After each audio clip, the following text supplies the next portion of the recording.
they're armed with knowledge that is profound and game changing. And they've been able to play it out with hundreds of thousands of others through their customers in traditional business, as opposed to through selling books.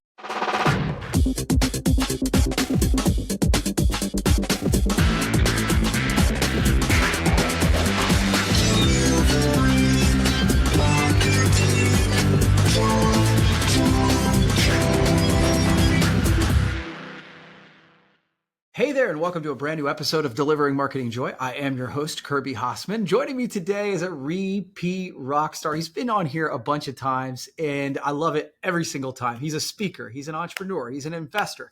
Best-selling author of Profit First, Pumpkin Plan, All In, Fix This Next, all of these amazing books, and many more. So Mike Michaelowicz, thank you so much for doing this. Kirby, it's good to be back, brother.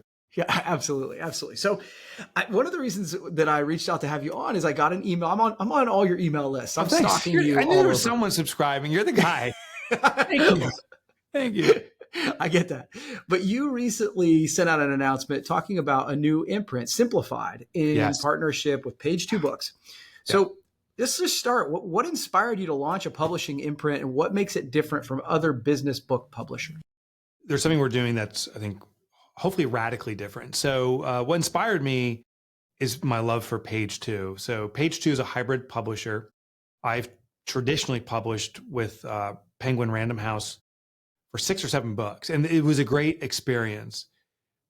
And there is a change afoot in the publishing industry that I think serves authors in a better way. I'm not saying traditional publishing is gone. I just think it's going to shift. But at least for me, it was clear that hybrid was a better choice. It really is, when it's the right hybrid publisher, it's the best of both worlds.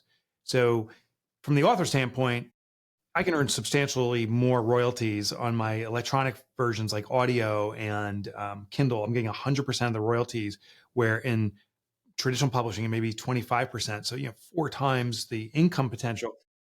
But on my books, I'm about doubling my income. I think on a traditional deal, maybe an author makes $3 to $4 per book. Depends. There's a lot of kind of hurdles you have to get past, but that's kind of the common spot. And with hybrid, you can get $6 to $8, so you can basically double. So that's a big deal. It's hard to make a living as an author. So every dollar really does matter. And I think that readers don't, and they shouldn't know that when you buy a book for $30, the author's getting the absolute minority of that. It's the retailer, it's Amazon who's taking all that money, and it's the big publisher.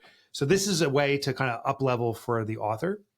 But there was something bigger going on, and what it is we had an opportunity to create the environment of authors working collaboratively, where that doesn't actually happen. So Kirby, you write a book with Penguin, I write a book with Penguin, someone else writes one with Hachette or whatever it may be. Even though you and I were the same publisher, we're still independent islands. And I may call you and say, hey, Kirby, we've known each other so long. You've been so kind to me. I have one more favor. Would you mind marketing my book? And I'll do the same for you. And there's a lot of this quid pro quo that happens. And we try to meet other authors.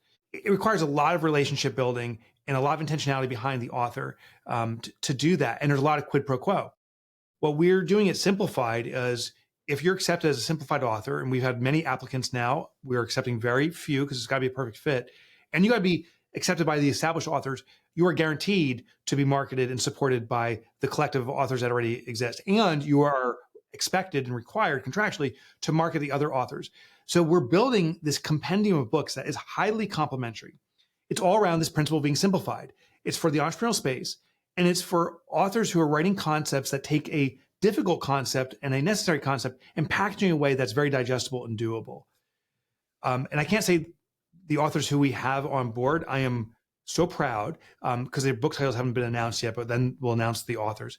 But there's some names of folks that people know already from prior books that are coming on board to Simplified, to work as this collective. And it's basically 100 different ways that these authors are going to work together as a consortium to serve the entrepreneurial community, to build this compendium of books. That's really interesting, Mike. I knew I'd be fascinated by this when I saw the announcement. So, but you obviously have written, as you said, you've done it traditionally and written several bestsellers.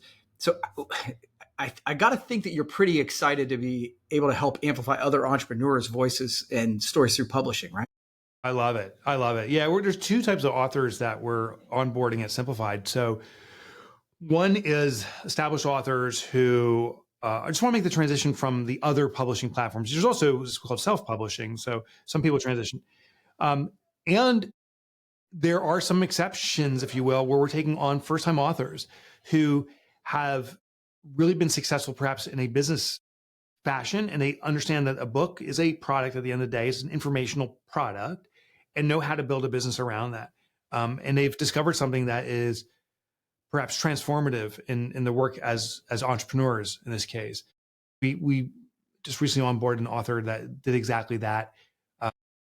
And I'm excited about that because you're not just getting people that study entrepreneurship, you're getting people that experience entrepreneurship, usually the combination of the two in one person, but we're mixing these folks together. So some people are coming on, maybe they're not armed with a big backlist of books they've historically sold, but they're armed with knowledge that is profound and game changing. And they've been able to play it out with hundreds of thousands of others through their customers in traditional business, as opposed to through selling books.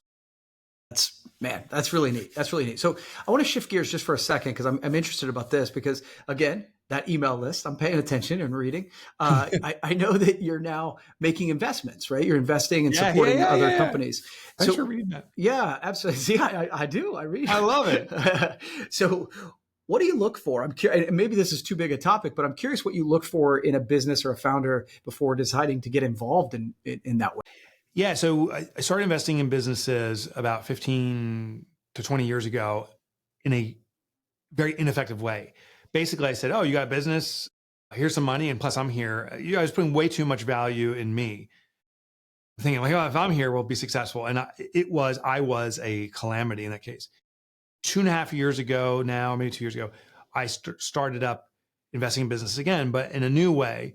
What I do is the money we have available is reserved and allocated toward the specialists we need to bring into the business.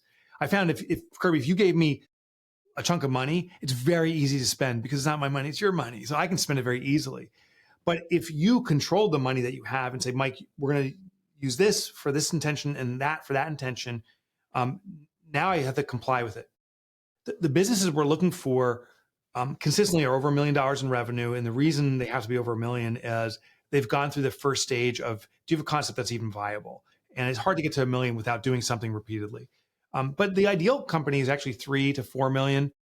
We have one business that's about 12 million now. That's an outlier on size and isn't necessarily our expertise, but the 3 to 4 million, even 5 million, we're really good at. The second thing is we work with only businesses that are in a distressed state.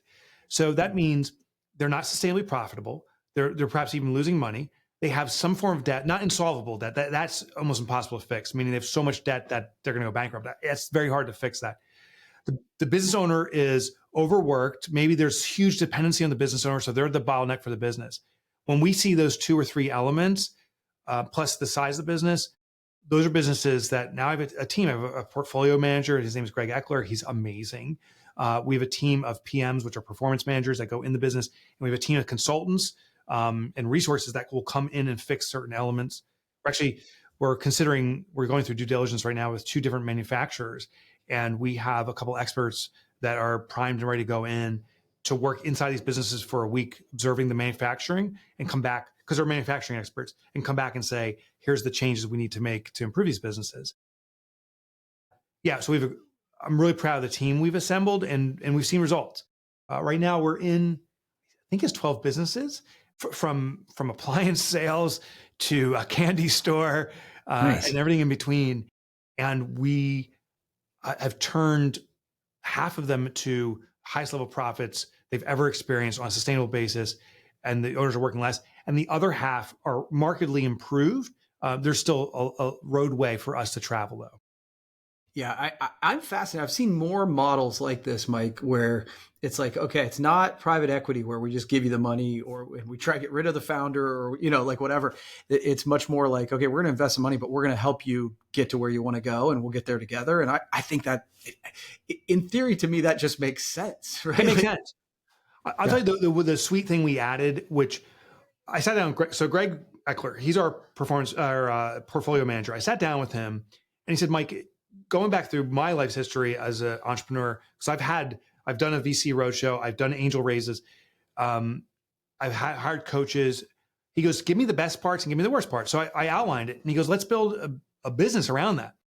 The best part of venture capital is that you get this infusion, perhaps of money for resources, and also the network. They make introductions.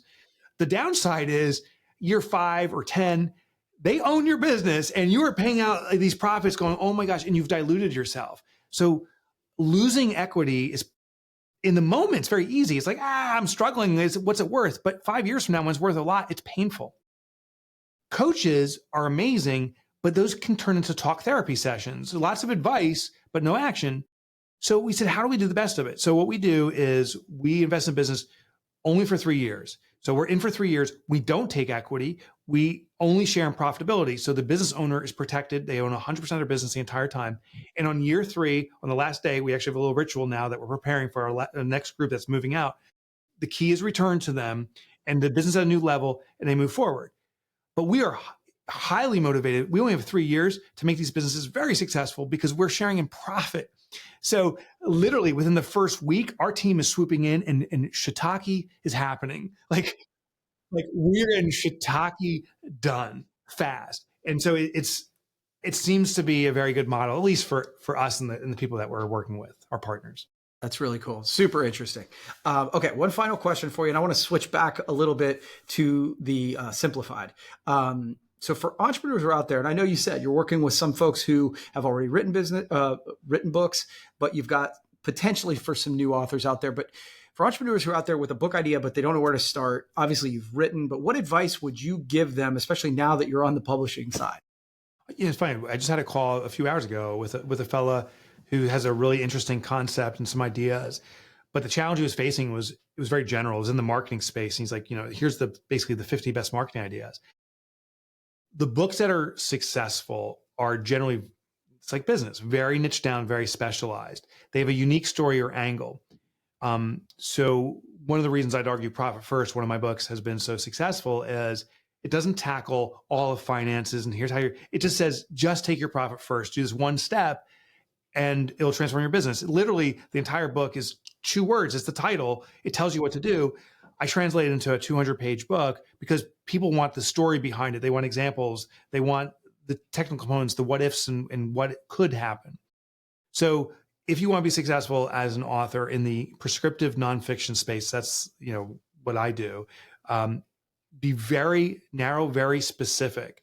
And if you can nail it down to just do this in a couple words or a sentence or 2, you probably have a topic. Then you build the book around it, which engages the audience. Yeah, that's great advice. Where can folks find more information about this, Mike? Yeah, so on Simplified, I'm working with Page 2. I think it's the leading hybrid publisher in the world. I really do. I love them. So you can go to Page 2, TWO, and then on the site, check out Simplified. Or you can go to my website, which is Mike Motorbike, as in Mike Motorcycle. I have a reference and a link to it. And then if you want to check out the investment company, it's called Prosper Group. So just Google Prosper Group, or you can go to Mike Motorbike. That's kind of like the mecca for us. Yeah. I have links to it. You can check out actually all the work I'm doing at mikemotorbike.com, including Prosper Group and Simplified's there. Cool. Mike, thank you always for taking the time. Dude, you're a stud. You're a stud. I just appreciate you. If I can just say before we wrap up the podcast, I love when good guys win. Like, this world needs more good folks. And thanks for being a representative of the best of the good guys. Thank you. Back at you, brother. That made my day. All right. Well, hey, next time we'll do it again. All right. Yeah. And then we got to pull out our guitar. I got mine back here too. Yeah. We got to pull our guitars and do a little jam next time.